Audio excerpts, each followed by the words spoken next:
ಇವತ್ತು ಗೃಹ ಕಚೇರಿ ಕೃಷ್ಣಾದಲ್ಲಿ ಹೈ ವೋಲ್ಟೇಜ್ ಮೀಟಿಂಗ್ ಇದೆ. ಕಾವೇರಿ ನೀರಿಗೆ ಸಂಬಂಧಪಟ್ಟ ಹಾಗೆ ಡಿಕೆ ಶಿವಕುಮಾರ್ ಅವರು ಸರ್ವಪಕ್ಷದ ಸಭೆಯನ್ನ ಕರೆದಿದ್ದಾರೆ. ಕೃಷ್ಣಾದಲ್ಲಿ ಹೈ ವೋಲ್ಟೇಜ್ ಕಾವೇರಿ ಮೀಟಿಂಗ್ ಇದೆ.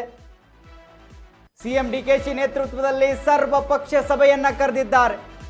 ಸಭೆಯಲ್ಲಿ 6 ಜನ ಮಾಜಿ ಸಿಎಂಗಳು ಭಾಗವಹಿಸಿದ್ದಾರೆ. ಕಾವೇರಿ ವಿಚಾರಕ್ಕೆ ಸಂಬಂಧಪಟ್ಟ ಹಾಗೆ ಸರ್ವಪಕ್ಷ ಸಭೆ, ಅದರಲ್ಲಿ 6 ಜನ ಮಾಜಿ ಸಿಎಂಗಳು ಭಾಗಿಯಾಗಿದ್ದಾರೆ. ವೀರಪ್ಪ ಮೊಯ್ಲಿ, ಯಡಿಯೂರಪ್ಪ, ಸಿದ್ದರಾಮಯ್ಯ, ಕುಮಾರಸ್ವಾಮಿ, ಬಸವರಾಜ ಬೊಮ್ಮಾಯಿ, ಡಿ.ವಿ. ಸದಾನಂದ ಗೌಡರು ಎಲ್ಲರೂ ಕೂಡ ಮಾಜಿ ಸಿಎಂಗಳು ಭಾಗಿಯಾಗಿದ್ದಾರೆ. ಆ ಒಂದು ಸಭೆಯಲ್ಲಿ ಜಲಸಂಪನ್ಮೂಲ ಸಚಿವ ರಾಮಲಿಂಗಾರೆಡ್ಡಿ, ಎಚ್.ಕೆ. ಪಾಟೀಲ್ ಅವರು ಕೂಡ ಭಾಗಿಯಾಗಿದ್ದಾರೆ. ವಿಜಯೇಂದ್ರ, ಆರ್. ಅಶೋಕ್, ಛಲವಾದಿ ನಾರಾಯಣಸ್ವಾಮಿ ಎಲ್ಲರೂ ಕೂಡ ಒಂದು ಸಭೆಯಲ್ಲಿದ್ದಾರೆ. B K. Hariprasad, K J. George, Krishna ಬೈರೇಗೌಡರು,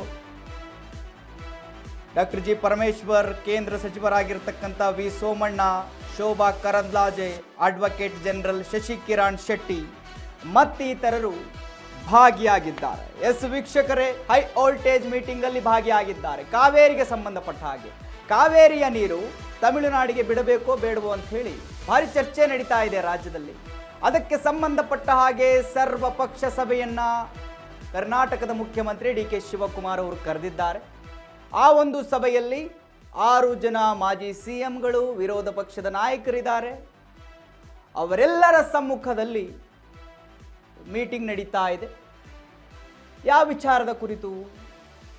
Kaveri ವಿಚಾರಕ್ಕೆ ಸಂಬಂಧಪಟ್ಟ ಹಾಗೆ ನೀರನ್ನ ತಮಿಳುನಾಡಿಗೆ ಬಿಡಬೇಕೋ ಬೇಡವೋ ಅಂತೇಳಿ ವಿರೋಧ ಪಕ್ಷ ಮತ್ತು ಸಂಘಟನೆಗಳು ಇದನ್ನ ವಿರೋಧಿಸ್ತಾ ಇದ್ದಾವೆ. ನಮ್ಮಲ್ಲೇ ನೀರಿಲ್ಲ ಅಂಥೇಳಿ ಡಿ.ಕೆ. ಶಿವಕುಮಾರ್ ಅವರು ಸರಿ ಒಂದು ಚರ್ಚೆ ಮಾಡೋಣ, ಎಲ್ಲರ ಅಭಿಪ್ರಾಯವನ್ನು ಸಂಗ್ರಹ ಮಾಡೋಣ, ಅದಾದ ಮೇಲೆ ಒಂದು ನಿರ್ಧಾರಕ್ಕೆ ಬರೋಣ ಅಂತ ಹೇಳಿ ಸರ್ವಪಕ್ಷ ಸಭೆಯನ್ನ ಕರೆದಿದ್ದಾರೆ. ಆ ಸಭೆಯಲ್ಲಿ ಕಾವೇರಿ ನೀರಿನ ಕುರಿತು ಚರ್ಚೆ ಆಗುತ್ತೆ. ಬಿಜೆಪಿ ಸರ್ವಪಕ್ಷ ಸಭೆಗೆ ಹೋಗೋಕ್ಕೂ ಮುನ್ನ ಒಂದು ಮೀಟಿಂಗ್ ಮಾಡ್ಕೊಂಡು ಹೋಗಿದೆ.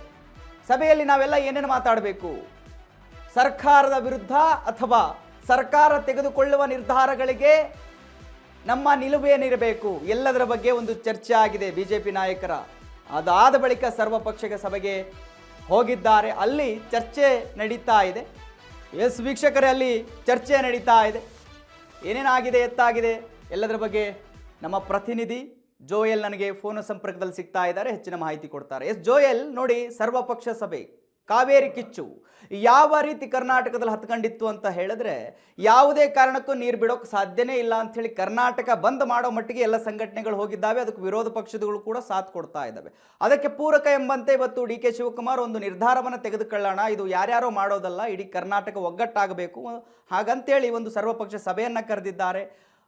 ಈಗ ಸಭೆ ನಡೀತಾ ಇದೆ. ಅದರಲ್ಲಿ ಮಾಜಿ ಸಿಎಂಗಳು ಭಾಗಿಯಾಗಿದ್ದಾರೆ ಅನ್ನುವಂಥ ಮಾಹಿತಿ. ಹೆಚ್ಚಿನ ಮಾಹಿತಿ ಕೊಡೋದಾದ್ರೆ ಏನಿದೆ ಜೋಯಲ್?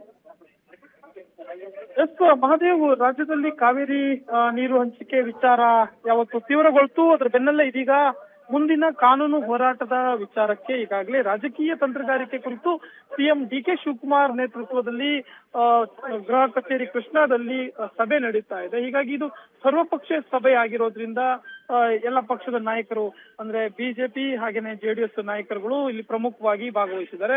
ಇಲ್ಲಿ ತಮಿಳುನಾಡಿಗೆ ಕಾವೇರಿ ನೀರು ಹರಿಸುವಂತ ವಿಚಾರವಾಗಿ ವಿರೋಧ ಪಕ್ಷದ ನಾಯಕರ ಅಭಿಪ್ರಾಯವನ್ನ ಪಡೆಯಲಾಗುತ್ತೆ.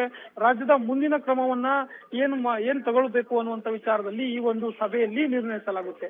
ಕರ್ನಾಟಕದಲ್ಲಿ ಮಳೆ ಕೊರತೆಯಿಂದಾಗಿ ಕಾವೇರಿ ಕೊಳ್ಳದ ಜಲಾಶಯಗಳಲ್ಲಿ ನೀರಿನ ಹರಿವು ಏನು ಕುಸಿತ ಕಂಡಿತ್ತು. ಇಂಥ ಸಂಕಷ್ಟದ ಸ್ಥಿತಿಯಲ್ಲಿ ತಮಿಳುನಾಡಿಗೆ ನೀರು ಬಿಡೋದು ಬಹಳ ಅಸಾಧ್ಯ ಆದಂತ ವಿಚಾರ. ನಮ್ಮ ರಾಜ್ಯದ ಜನರಿಗೆ, ರೈತರಿಗೆ ನೀರಿಲ್ಲ ಅಂತದ್ರಲ್ಲಿ ತಮಿಳುನಾಡಿಗೆ ಪ್ರತಿದಿನ 3,500 ಕ್ಯೂಸೆಕ್ ನೀರು 15 ದಿನಗಳ ಕಾಲ ಹರಿಸೋದು ಅಂತಂದ್ರೆ ಬಹಳ ಕಷ್ಟಕರ ವಿಚಾರ. ಇದನ್ನ ಕಾವೇರಿ ನಿರ್ವಹಣಾ ಪ್ರಾಧಿಕಾರ ಇರ್ಬೋದು ಅಥವಾ ನಿಯಂತ್ರಣ ಸಮಿತಿ ಇರ್ಬೋದು, ಎರಡೂ ಕೂಡ ಆದೇಶವನ್ನು ನೀಡಿದ್ವು. ಈ ಆದೇಶದ ಪಾಲನೆ ಅಥವಾ ತಿರಸ್ಕಾರ ಏನಿದೆಯಲ್ಲ, ಇದು ರಾಜ್ಯದ ಮುಂದೆ ಇರುವಂತ ಆಯ್ಕೆಯಾಗಿತ್ತು. ಏನು ಕಟ್ಟುನಿಟ್ಟಿನ ಆದೇಶ ಆದ ಬೆನ್ನಲ್ಲೇ ಈ ಒಂದು ಸಭೆ ನಡೀತಾ ಇರುವಂತದ್ದು. ಹೀಗಾಗಿ ಗೃಹ ಕಚೇರಿ ಕೃಷ್ಣಾದಲ್ಲಿ ಇವತ್ತು ಈ ಒಂದು ಸಭೆ ನಡೀತಾ ಇರುವಂತದ್ದು. ಪ್ರಮುಖ ನಾಯಕರುಗಳು ಈ ಒಂದು ಸಭೆಯಲ್ಲಿ ಇವತ್ತು ಭಾಗವಹಿಸಿದ್ದಾರೆ. ಏನು ಮಾಜಿ ಮುಖ್ಯಮಂತ್ರಿಗಳಾಗಿರುವಂತಹ ಬಿ.ಎಸ್. ಯಡಿಯೂರಪ್ಪನವರು ಈ ಒಂದು ಸಭೆಯಲ್ಲಿ ಭಾಗವಹಿಸಿದ್ದಾರೆ. ಹಾಗೇನೆ ಜಗದೀಶ್ ಶೆಟ್ಟರ್ ಅವರು ಕೂಡ ಭಾಗವಹಿಸಿದ್ದಾರೆ. ಸಾಕಷ್ಟು ನಾಯಕರುಗಳು ಈ ಒಂದು ಸಭೆಯಲ್ಲಿ ಭಾಗವಹಿಸಿರುವಂತದ್ದು. ಈಗ ಏನು ವಿಚಾರ ಏನಂದ್ರೆ ಕಬಿನಿ ಜಲಾಶಯದ ಭರ್ತಿ ಏನಿದೆ ಈ ವಿಚಾರಕ್ಕೆ, ಅಂದ್ರೆ ಭರ್ತಿ ಏನು ಇನ್ನೂ ಕೂಡ ಆಗಿಲ್ಲ, ಈ ವಿಚಾರಕ್ಕೆ ಏನು ನೀರಿನ ಕೊರತೆ ಇದೆ, ಈ ವಿಚಾರಕ್ಕೆ ಇವತ್ತು ಈ ಸಭೆ ನಡೀತಾ ಇರುವಂತದ್ದು. ಇನ್ನೊಂದು ವಿಚಾರ ಅಂತಂದ್ರೆ ಈಗ ಸದ್ಯಕ್ಕೆ ನಿನ್ನೆ ಮೊನ್ನೆಯಿಂದ ಕೊಂಚ ಮಟ್ಟಿಗೆ ಮಳೆ ಸುಧಾರಣೆ ಕಂಡಿದೆ ಈ ಒಂದು ಕಾವೇರಿ ನದಿ ಪಾತ್ರದ ಪ್ರದೇಶಗಳಲ್ಲಿ. ಹೀಗಾಗಿ ಕೊಂಚ ಮಟ್ಟಿಗೆ ನೀರಿನ ಒಳಹರಿವು ಕೂಡ ಏರಿಕೆ ಆಗಿರುವಂತದ್ದು.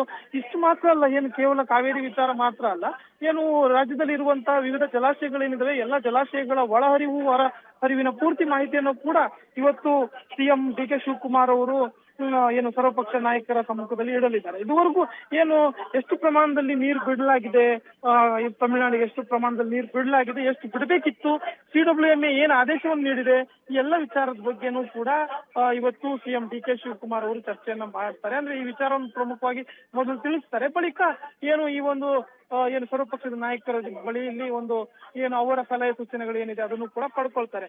ಕಾವೇರಿ ರಾಜ್ಯದ 4 ಜಲಾಶಯದ ಒಳಹರಿವು ಕೂಡ ಈಗಾಗಲೇ ಹೆಚ್ಚಳ ಆಗಿರುವಂತ ಕಾರಣಕ್ಕೆ ಕೊಂಚ ಮಟ್ಟಿಗೆ ಈಗ ರಿಲೀಫ್ ಇದ್ರೂ ಕೂಡ ರಾಜ್ಯಕ್ಕೆ ಇನ್ನೂ ಕೂಡ 50% ಕೂಡ ತುಂಬಿಲ್ಲ ಅನ್ನುವಂಥದ್ದು ಜಲಾಶಯ. ಇದು ಕೂಡ ಎಲ್ಲೋ ಒಂದ್ ಕಡೆ ಕಂಗೆಟ್ಟಿರುವಂತದ್ದು. ಹೀಗಾಗಿ ಇವತ್ತು ಈ ಒಂದು ಸರ್ವಪಕ್ಷ ಸಭೆಯಲ್ಲಿ ಏನ್ ನಿರ್ಣಯ ಆಗುತ್ತೆ, ಎಲ್ಲ ನಾಯಕರುಗಳು ಏನು ಸಮ್ಮತಿಯನ್ನು ಸೂಚಿಸ್ತಾರೋ, ಏನ್ ಸಲಹೆಗಳನ್ನು ಕೊಡ್ತಾರೆ ಅನ್ನೋದು ಬಹಳ ಕುತೂಹಲಕಾರಿಯಾಗಿದೆ. Mahadev. Okay thank you Joel ನಿಮ್ಮೆಲ್ಲ ಮಾಹಿತಿಗಾಗಿ.